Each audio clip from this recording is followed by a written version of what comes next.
महोदय, मैं ये एजुकेशन डिपार्टमेंट की ग्रांट्स को सपोर्ट करने के लिए खड़ा हुआ हूँ कि ये सदन पास करे। मैं माननीय मंत्री जी का दर्द समझ सकता हूँ, बहुत मेहनत कर रहे हैं, अच्छा काम कर रहे हैं, लेकिन वित्त मंत्रालय जितना पैसा देना चाहिए इस देश की शिक्षा के लिए, डिपार्टमेंट के लिए, अनफॉर्चुनेटली नहीं दे पा रहा है। शिक्षा का बजट बाकायदा घटाया गया है। जो आंकड़े ग्लांस किए मैंने, 59,000 से घटाकर 54,000 कर दिया। माननीय मंत्री जी को मैं ये बताना चाहता हूं कि मेरा संसदीय क्षेत्र में मैं परसों संडे के दिन दौरे पर था एक पीएमजीएसवाई की सड़क का उद्घाटन, लोकार्पण करने।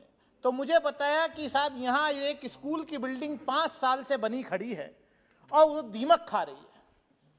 मैं गया, मेरे आंख में भी आंसू आ गया माननीय मंत्री जी कि इतनी खूबसूरत बिल्डिंग एमएसडीपी प्रोजेक्ट के तहत, केंद्र सरकार के प्रोजेक्ट के तहत वो बनी। 5 साल हो गया अनूपपुर डिबाई देहात के अंदर हापुड़ जिले में, और 5 साल से वहां पर एक टीचर अटैच नहीं। इतनी बढ़िया बिल्डिंग, पंखे, लैब, पूरी बिल्डिंग बहुत अच्छा, और उसको दीमक खा रही है। ये देश की राजधानी से 70 किलोमीटर दूर हमारे यहां शिक्षा का ये हाल है। मैं कहना चाहता हूं माननीय सभापति महोदय आपके माध्यम से कि कई सदस्यों ने कहा इस कोरोना काल में जो डिजिटल डिवाइड हुआ, हमें सच्चाई से मुंह नहीं मोड़ना चाहिए कि कितने गांव देहात में इंटरनेट काम करता है, कितने गरीब लोगों के बच्चों के पास लैपटॉप, कंप्यूटर और मोबाइल हैं कि हम पूरा डिजिटल ऑनलाइन क्लासेस करके पढ़ाई कर पाए होंगे। उनका दर्द किसी से छुपा नहीं है और कई बच्चों ने इसके लिए आत्महत्या भी की है। सभापति महोदय, मैं इतना ही कहूंगा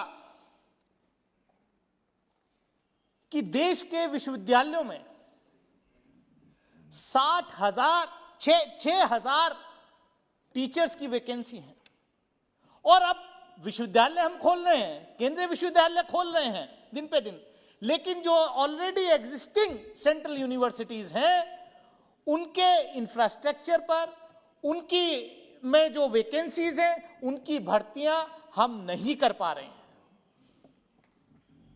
मैं दिल्ली के अंदर जिस विश्वविद्यालय से मैं पढ़ के यहां आया हूं, जामिया मिलिया इस्लामिया के अंदर, अभी उस दिन टीचर्स एसोसिएशन का डेलीगेशन मेरे से मिला, बोले साहब हमारे जो है मेडिकल के बिल्स जो है नहीं आ पा रहे क्योंकि फंड्स नहीं है। कितनी सारी वैकेंसीज वहां पर हैं। मैं तो ये आपके माध्यम से माननीय मंत्री जी से आग्रह करूंगा कि दिल्ली के अंदर जामिया मिलिया इस्लामिया यूनिवर्सिटी जो फ्रीडम मूवमेंट का पौधा है, महात्मा गांधी के नॉन कोऑपरेशन मूवमेंट के दौरान 1920 में उसको की बुनियाद रखी गई। मौलाना मोहम्मद अली जौहर जिन्होंने ये कह दिया था अंग्रेजों से जब गोल में इस कॉन्फ्रेंस में बात करने गए थे कि मैं अगर या तो मेरा मुल्क आजाद कर दो वरना मैं गुलाम मुल्क में अपनी कब्र भी बनाना पसंद नहीं करूंगा, और उनको विदेश में ही दफनाया गया।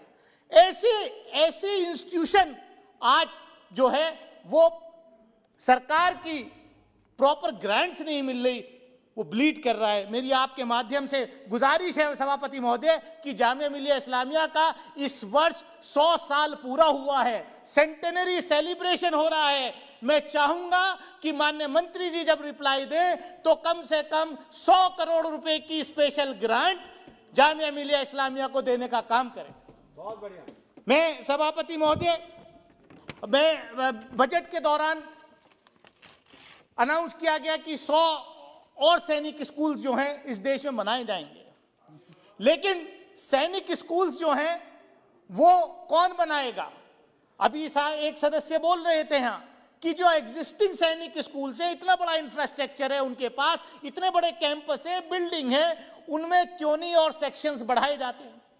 और बड़ा अजीब मामला है इस देश में माननीय सभापति महोदय कि सैनिक स्कूल्स के अंदर राइट टू इंफॉर्मेशन एक्ट के मुताबिक ईडब्ल्यूएस का रिजर्वेशन नहीं है। मैं गुजारिश करूंगा आपके माध्यम से कि माननीय मंत्री जी इसका नोट लेंगे कि देश भर में, क्योंकि केंद्र सरकार के पैसे से वो सैनिक स्कूल्स चलते हैं, जो नया प्रस्ताव 100 सैनिक स्कूल्स का आया है, मेरी आपके माध्यम से गुजारिश है कि उसमें स्टेट गवर्नमेंट्स को भी ऑन बोर्ड लें, क्योंकि ऐसा ना हो कि जो सैनिक स्कूल्स, जो नए 100 सैनिक स्कूल्स का जो आपका प्रोजेक्ट है वो आप एनजीओज के माध्यम से बनाना चाहते हैं। वो एनजीओज कौन सी एनजीओज होंगी, उन एनजीओज की आइडियोलॉजी क्या होगी, एक पैरेलल जो है शिक्षा का तंत्र आप खड़ा कर देंगे। कहीं ऐसा ही ना हो कि इस देश का प्राइमरी स्कूल का सेक्टर, इस देश का माध्यमिक शिक्षा का सेक्टर तो रेगुलराइज्ड है, लेकिन जो बड़े बड़े कोचिंग सेंटर्स हैं, माननीय सभापति महोदय 2 मिनट लूंगा मैं, जो बड़े बड़े कोचिंग सेंटर्स हैं, मैं नाम नहीं लेना चाहता, आकाश इंस्टीट्यूट, राव इंस्टीट्यूट, वो कई लाख रुपए फीस चार्ज करते हैं। उनमें कौन बच्चे जाते हैं?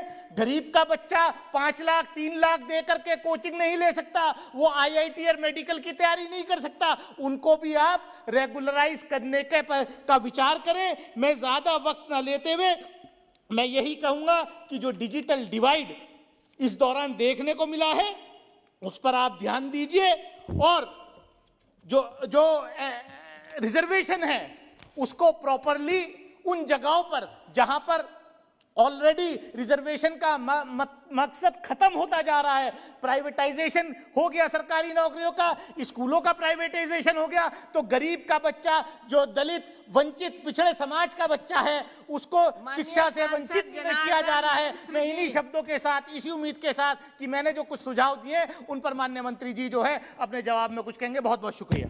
बहुजन विचारधारा को घर घर तक पहुंचाने के लिए हमारे YouTube चैनल को सब्सक्राइब करें, लाइक करें, कमेंट करें, शेयर करें और बेल आइकन की घंटी दबाना ना भूलें।